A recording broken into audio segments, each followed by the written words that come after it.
Hello friends, welcome back to my YouTube channel concept nursing classes. आज की class में RRB nursing superintendent exam special practice test number 161 solve करेंगे। Question number 1, excess presence of which of the following causes tooth decay in children. Option 1 यहाँ पर है fluoride, second option fluoride, third option hardness and fourth all of above. बच्चों में जो tooth decay का एक कारण होता है, इनमें से किसकी उपस्थिति होती है? ये चार ऑप्शन आपके सामने हैं। Chloride, fluoride, hardness, all of above. देखिए, आपने एक शब्द सुना होगा फ्लोरोसिस, जो कि फ्लोराइड के कारण होता है। जब पानी में या टूथपेस्ट में अधिक मात्रा में फ्लोराइड उपस्थित हो, इसके कारण फ्लोरोसिस नामक बीमारी हो जाती है, जो कि एनेमिल को क्षरण करने का काम करती है या एनेमिल को, दांतों की एनेमिल को नष्ट करने का काम करती है, जिससे कि टूथ डिके होने लगते हैं।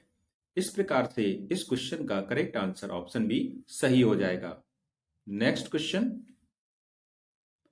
यहाँ पर हम लोग देख सकते हैं किस प्रकार से फ्लोराइड के कारण ये दांतों में क्षरण हो रहा है। यहाँ पे देख सकते हैं ये वेरी माइल्ड हो रहा है, ये माइल्ड हो गया, और मॉडरेट, एंड ये सीवियर है, जिसमें कि ये यहाँ पे पूरा दांत के जो भी पार्ट्स हैं वो निकल के बाहर आने लगते हैं। नेक्स्ट क्वेश्चन, कार्डियक आउटपुट गणना करने का फॉर्मूला होता है। Option 1 stroke volume multiply by श्वसन दर। ऑप्शन 2 श्वसन दर गुणा reserve volume. Option C stroke की मात्रा गुणित रक्तचाप। ऑप्शन डी स्ट्रोक की मात्रा मल्टीप्लाई बाई हार्ट रेट। तो यहाँ पर आपको कार्डियक आउटपुट का फॉर्मूला बताना है। तो कार्डियक आउटपुट होता है stroke volume into heart rate, और इसलिए इसका करेक्ट आंसर ऑप्शन डी सही हो जाएगा। तो स्ट्रोक वॉल्यूम होता है कि एक बार में हृदय जितना ब्लड पंप करता है बॉडी में, उसको स्ट्रोक वॉल्यूम कहते हैं। नॉर्मली ये 70 ml होता है और हार्ट रेट 72 होती है। तो एक नॉर्मल व्यक्ति में जो कार्डियक आउटपुट होता है, ये करीब 5 लीटर के आसपास होता है। और ये 5 लीटर क्या होता है, नॉर्मल व्यक्ति में होता है। ये हार्ट रेट बढ़ने के साथ बढ़ता भी है और घटता भी है। यहाँ पर जो क्वेश्चन का आंसर होगा वो इस प्रकार से ऑप्शन डी बिल्कुल सही हो जाएगा। नेक्स्ट क्वेश्चन की ओर चलेंगे। इंसुलिन कब दिया जाता है? Option A type 1 diabetes mellitus. Option 2 type 2 diabetes mellitus. Option C type 3 diabetes mellitus. Option D इनमें से कोई भी नहीं। इंसुलिन उस कंडीशन में दिया जाता है जब डायबिटीज जो मेलिटस है ये टाइप 1 प्रकार की हो, इसलिए ए ऑप्शन सही हो जाएगा। क्योंकि ये डायबिटीज मेलिटस दो प्रकार की होती है, टाइप 1 और टाइप 2।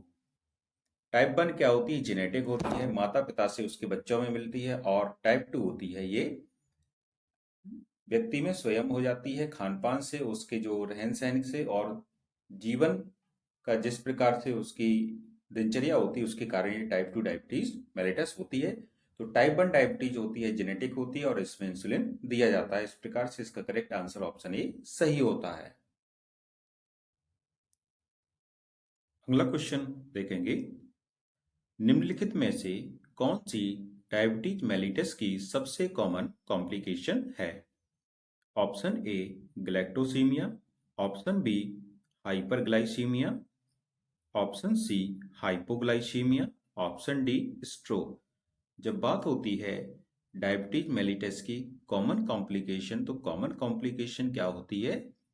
हाइपरग्लाइसीमिया मीन्स इसमें ब्लड में हमेशा क्या होता है, शुगर की मात्रा बड़ी होना, ये हाइपरग्लाइसीमिया होता है।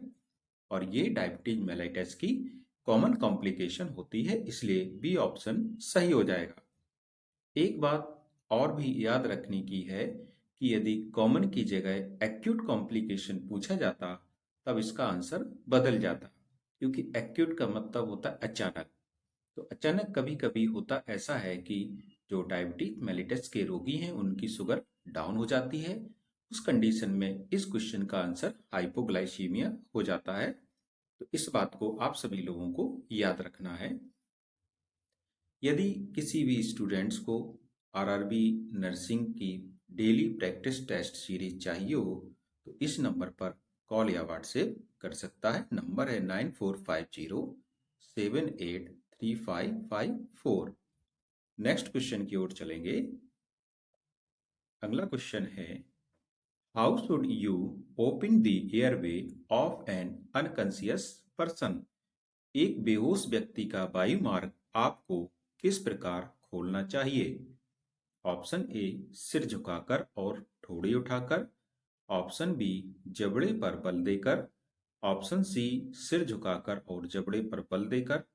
ऑप्शन डी, ठोड़ी उठाकर। तो इसका करेक्ट आंसर होगा, एक अनकॉन्शियस जो व्यक्ति है उसका एयरवे खोलने के लिए सिर झुकाकर और जबड़े पर बल देकर उसका वायुमार्ग खोला जाता है, इसलिए सी ऑप्शन यहाँ पर सही हो जाएगा। Next question, the infant doubles his her birth weight in which month? Option A 6 months, option B 5 months, option C 7 months, option D 8 months। एक इन्फेंट अपना वजन कितने महीने में दोगुना कर लेता है या हो जाता है? करेक्ट आंसर होगा ऑप्शन ए, 6 माह में एक इन्फेंट का वजन दोगुना हो जाता है। Next question, the natural pacemaker of the heart is? Option A AB node, option B AC node, option C Purkinje fibre, option D bundle of his. जो नेचुरल पेसमेकर होता है हार्ट का, ये क्या होता है? तो ये होता है एसी नोड, जिसको साइनो एट्रियल नोड भी कहते हैं। इस प्रकार से हम देखेंगे कि ये हार्ट के 4 चैम्बर होते हैं और ये राइट एट्रियम में यहाँ पर ऐसे नोड पाया जाता है। इससे पूरे हृदय को क्या होता है, धड़कन प्रारंभ करने के लिए इम्पल्स जनरेट होते हैं। Next question,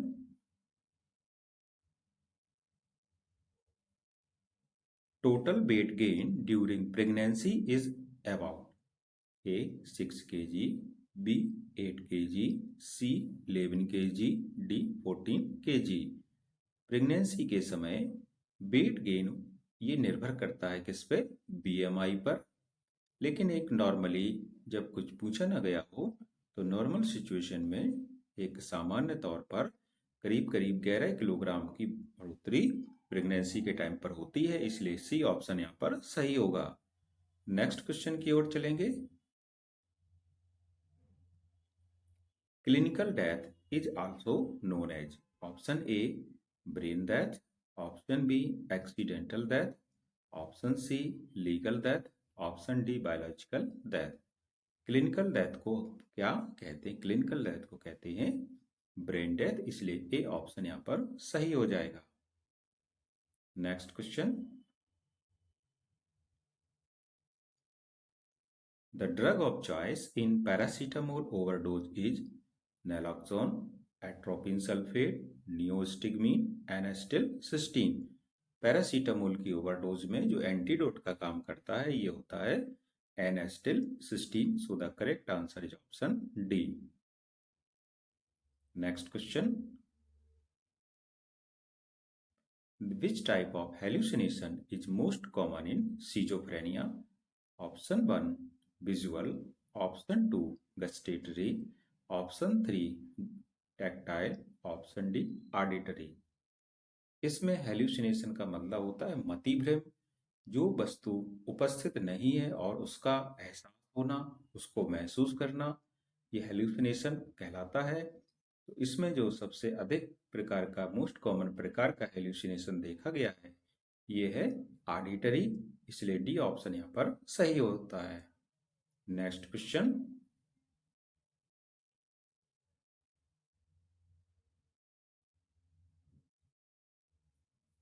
who is called father of medicine?